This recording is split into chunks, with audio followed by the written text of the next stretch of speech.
The October 3rd premiere of Left Behind features Nicolas Cage as the new Kirk Cameron. No, actually Cage plays a different character, but he does star in the movie. All kidding aside, I thought this would be a great time to introduce you to an alternate view of prophecy. It addresses inconsistencies with the rapture theory in a way that's true to the Bible. John Noe is joining us today from Indiana. He's the president of the Prophecy Reformation Institute and author of Unraveling the End and The Greater Jesus. John, thanks for talking with us. Hey, Steve. Good to be with you today. It's good to be with you. Rapture teachers go through severe mental gymnastics as they deal with Jesus' promise that prophetic events of Matthew 24 would be fulfilled in the generation listening to him as he spoke. Some people don't buy the rationalizations and simply dismiss Jesus as mistaken. John, you come from what's called the preterist school of interpretation. How do you understand that promise of Jesus? Everywhere else in Scripture that expression, this generation, is used 17 times outside of his famous Olivet Discourse, it always means the contemporaries of Jesus. And what the Raptures are trying to tell us is that the three uses within the three different versions, Olivet Discourse, of Jesus' Olivet Discourse, that is somehow an exception to how that phrase is used everywhere else. And what I say is that is very risky. Interpretation by exception is how you get into real problems. Another problem that turns away serious unbelievers is that whole bit of separating the 69th and 70th weeks of Daniel's prophecy by something like 2,000 years, maybe more. So how about that?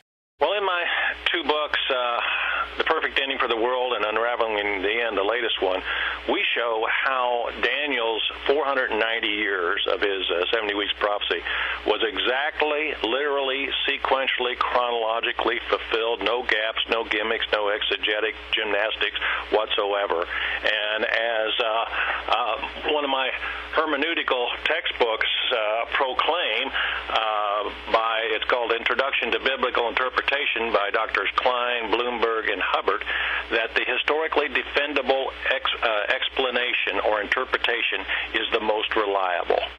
The rapture seems to be a well-established doctrine, but you say it hasn't been around all that long. In fact, it turns out Luther, Knox, and Wesley never heard of it. So what's the origin of the theory, anyway? Well, it was invented in the 1830s by a guy by the name of John Nelson Darby under rather strange circumstances. He actually received this as a vision from a 16-year-old Scottish lass named Margaret MacDonald. But prior to that, it was never heard of in the church and never was the church teachings. And then from then on, it just spread like wildfire. I know somebody's bursting to ask, okay, well, what about the two famous rapture passages? 1 Thessalonians 4, 13 through 18, and 1 Corinthians 15, 50 through 58. John, how do you respond? That was never viewed in the church, again, prior to the 1830s, as being a removal from planet Earth of a group of alive believers. It was always viewed as being resurrection verses of dead believers. You point out in the books how the rapture theory tends to promote escapism, leading its less dedicated followers to think, there's no need to make our planet any better today. We won't be here much longer anyway. Any comments?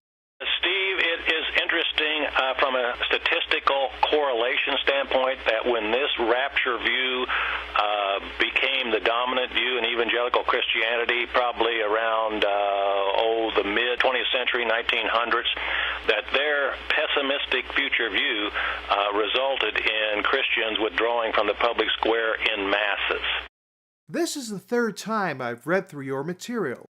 I recommend Unraveling the End and The Greater Jesus to everyone.